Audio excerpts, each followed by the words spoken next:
Hello and welcome my to channel. हम इस video में देखेंगे rights of the surety against the principal debtor, creditor और co sureties.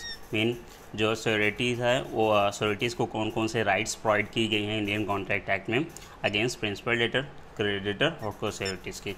सो पहला है right against the principal debtor. Mean what are the rights that available to him against the principal debtor. So principal debtor के surety के पास against principal debtor दो rights हैं, right of the subrogation, और दूसरा right है जो surety के पास होता है, राइट टू बी इंडेमनीफाइड।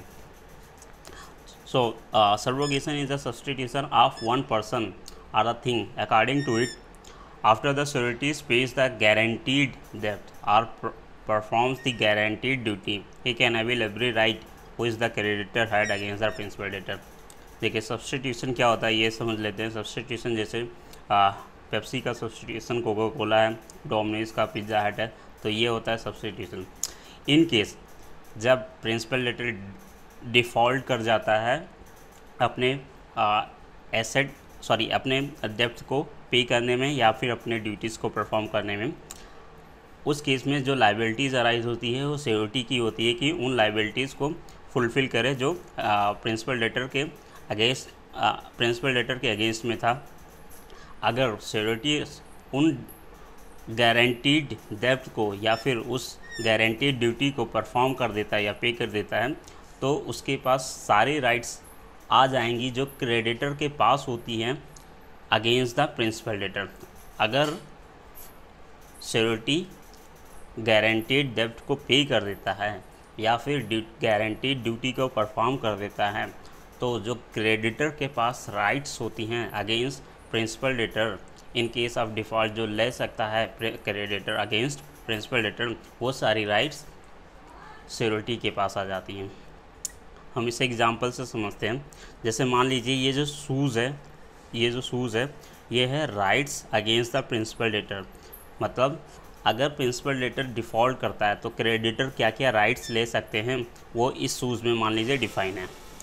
मान लीजिए अगर राइट ऑफ सब्रोगेशन के हिसाब से अगर देखें, अगर प्रिंसिपल डेटर डिफ़ॉल्ट किया तो लायबिलिटी हो जाएगी श्योरिटी की कि उस डेप्थ को या फिर ड्यूटी को वो श्योरिटी परफॉर्म करें। जब श्योरिटी उन ड्यूटीज़ को परफॉर्म कर देता है या फिर उस डेप्ट को रीइंबर्स कर देता है, तो जो श्योरिटी की राइट्स होती हैं, पहले जो श्योरिटीज़ की क्रेडिटर की राइट्स थी कि उसकी जो क्रेडिटर था उसके जो राइट्स थे वो इस शूज़ में फिट होते थे। पर जब वो श्योरिटी उन गारंटीड डेप्थ को या फिर गारंटीड ड्यूटी को परफॉर्म कर देगा, तो फिर ये जो श्योरिटीज़, ये जो सारी लीगल राइट्स होंगी अगेंस्ट द प्रिंसिपल डेटर, वो श्योरिटीज़ के पास आ जाएंगे। मतलब इस शूज़ को अब श्योरिटी वेयर करेगा।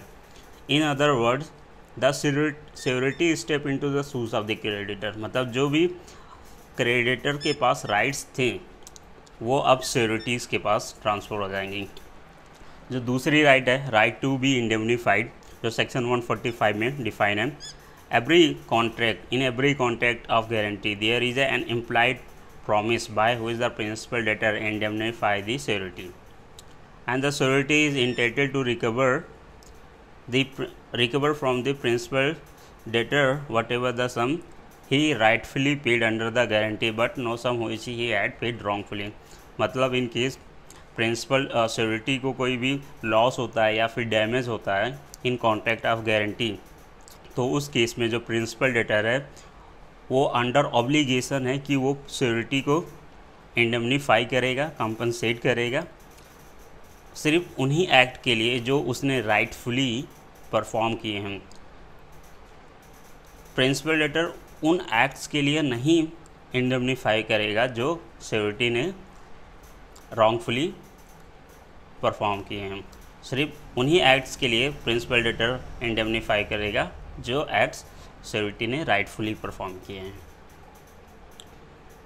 अब देखते हैं rights of the surety against the creditor. Means sureties के क्या क्या राइट्स हैं अगेंस्ट क्रेडिटर के। फर्स्ट राइट है right to security. The surety step into the shoes of the creditor and gets the right to have the security if any who is the creditor had against the principal debtor irrespective of the fact whether the surety knows of the existence of any such security or not. If the creditor loses without the consent of the surety part with such security, the surety is discharged to that extent of the value of the security. देखिए, अगर principal debtor ने creditor को contract of guarantee के formation में कोई चीज़ security दिया है कोई भी डेब्ट लेने के लिए या कोई भी ड्यूटी परफॉर्म करने के लिए, तो right against the creditor mean what are the rights that available to the security against the creditor. So पहला राइट है राइट टू सिक्योरिटी, जो राइट टू सिक्योरिटीज़ मतलब जो सिक्योरिटीज़ का पहला राइट बताया गया है वो राइट टू सिक्योरिटीज़. देखिए, the security step into the shoes of the creditor and get the right to have the security if any which the creditor had against the principal debtor irrespective of the fact whether the security knows to the existence of such security or not. If the creditor loses or without the consent of the security part with such security, the security is discharged to that extent of the value. It's mean जिस वक्त security अपने liabilities को perform कर देता है against creditor जो कि principal debtor के अगेंस्ट में due to the default of the principal debtor arise होते हैं. ऐसे केस में जो गारंटीड डेप्थ है और गारंटीड ड्यूटी है जब सिक्योरिटीज़ परफॉर्म कर देता है, तो जो भी सिक्योरिटीज़ प्रिंसिपल डेटर क्रेडिटर को during the formation of the contract of guarantee को डिपॉजिट किया था वो सारे राइट्स होंगे सिक्योरिटीज़ वो ट्रांसफ़र हो जाती हैं सिक्योरिटीज़ को. अगर इन केस अगर ये बात इममटेरियल होगी कि वो जो सिक्योरिटी प्रिंसिपल डेटर ने क्रेडिटर को दिया है, जो भी सिक्योरिटी प्रिंसिपल डेटर ने क्रेडिटर को दिया है, ये इममटेरियल हो जाएगा कि उसकी नॉलेज सिक्योरिटी को थी या नहीं. बट अगर क्रेडिटर उस सिक्योरिटी को खो देता है या फिर उस सिक्योरिटी के पार्ट को आधा सेल कर देता है या फिर किसी भी तरीके से उसमें कोई मॉडिफिकेशन कर देता है, तो सिक्योरिटी उस एक्सटेंट तक डिस्चार्ज हो जाएगा जिस एक्सटेंट तक क्रेडिटर ने सिक्योरिटी को डैमेज किया है. और जो दूसरा राइट है राइट टू कंपनसेट और set of. In case of the default by the principal debtor, if the surety is called upon to make the payment to the creditor, he is entitled to exercise right of set off or counter claim which the principal debtor had against the creditor. For instance, if the creditor himself owed some money to the principal debtor, the latter would certainly put forth his right of set off or the counter claim against the creditor. मान लीजिए creditor जो इस समय creditor है उसने past में कभी principal debtor से कुछ रुपए उधार लिए थे बट उस समय उसने पेमेंट नहीं किया. सो यहाँ पे कॉन्ट्रैक्ट ऑफ गारंटी में जो प्रिंसिपल डेटर है यहाँ पे उस जो पास्ट में उसने मनी को लेंड किया था या उधार दिया था उस वैल्यू को वो कॉल कर सकता है. उसी को कहा जाता है राइट ऑफ सेट ऑफ. उसी को कहा जाता है राइट ऑफ सेट ऑफ. मतलब उस काउंटर क्लेम को वो कॉल कर सकता है कि मैंने आपको पास्ट में आपको जो डेब्ट दिया था जो मनी लेंड की थी उसमें उसके बेसिस में जो मेरी जो राइट्स हैं वो डिमाइस होती हैं कुछ एक्सटेंट तक. उसी को कहा जाता है राइट टू सेट ऑफ. अब राइट अगेंस्ट द को सिक्योरिटीज़ जो डिफाइन है 146 में, मतलब जो सिक्योरिटी है उसके क्या राइट्स हैं अगेंस्ट द को सिक्योरिटीज़. तो पहले को सिक्योरिटीज़ कौन होते हैं उनकी इमेज देख लेते हैं. देखिए, ये है क्रेडिटर, ये है प्रिंसिपल डेटर. अगर कई सारे सिक्योरिटीज़ एक साथ आ जाते हैं तो उन्हें बोलते हैं co securities. Release by the creditor of one of the co security does not discharge the other. मतलब अगर क्रेडिटर किसी कॉन्ट्रैक्ट में 3 सिक्योरिटीज़ हैं, मान लीजिए इस कॉन्ट्रैक्ट में 3 सिक्योरिटीज़ हैं, अगर क्रेडिटर इस किसी भी रीज़न की वजह से वन को को सिक्योरिटी 1 को डिस्चार्ज कर देता है, तो इसका ये मतलब नहीं है जो रेस्ट ऑफ सिक्योरिटीज़ हैं उन्हें भी डिस्चार्ज कर दिया गया है अंडर कॉन्ट्रैक्ट ऑफ गारंटी।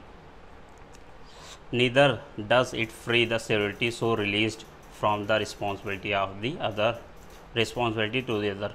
इसका ये भी मतलब नहीं है कि जो क्रेडिटर ने इसको रिलीज़ कर दिया या फिर डिस्चार्ज कर दिया है फ्रॉम कॉन्ट्रैक्ट ऑफ गारंटी से, तो इसका ये मतलब नहीं है कि जो को सिक्योरिटी नंबर 1 है ये अपने ड्यूटी से डिस्चार्ज हो गया है। ये जो भी अमाउंट पेएबल था इस क्रेडिटर को अब वो रीपे करेगा, रीएम्बर्स करेगा को सिक्योरिटी 1 इन को सिक्योरिटी 2 और को सिक्योरिटी 3 को। The co-security in the absence of the contract to the contrary are liable as between themselves to pay each an equal share of their whole debt or that part of which remain unpaid by the principal debtor। मतलब जो co-securities होंगे, अगर कोई contract नहीं है कि जो securities हैं वो किस एक्सटेंट तक लाइबल होंगे in case of default of the principal debtor, तो अगर कोई इस बात को लेकर कोई कॉन्ट्रैक्ट नहीं है तो वो इक्वली लाइबल होंगे। मान लीजिए क्रेडिटर ने प्रिंसिपल डेटर को 3,000 रुपये दिए थे, तो in case of default of the principal debtor ये तीनों को सिक्योरिटीज़ 1,000 रुपये क्रेडिटर को देंगे ऐसा अमाउंट जो लाइबिलिटीज अराइज होती है against the principal debtor in regarding creditor. और या फिर अगर मान लीजिए 5,000 रुपये क्रेडिटर ने प्रिंसिपल डेटर को दिए थे, 5,000 में से जब डिफ़ॉल्ट होता है तो प्रिंसिपल डेटर क्रेडिटर को 2,000 रुपये वापस कर देता है, फिर भी 3,000 रुपये डिफ़ॉल्ट कर जाता है, नहीं पे कर पाता है। तो यहाँ पे जो ड्यूटीज़ इनकी अराइज होती है को सिक्योरिटीज़ की, वो को सिक्योरिटीज़ की ड्यूटीज़ अराइज होती है कि तीनों मिलके 1,000 रुपये को सिक्योरिटीज़ को रीपे करेंगे। सो ये होती हैं राइट अगेंस्ट द को सिक्योरिटीज़ जो कि डिफाइन है 146 में। And this is the end of the rights of the को securities against principal debtor, creditor and the co-security.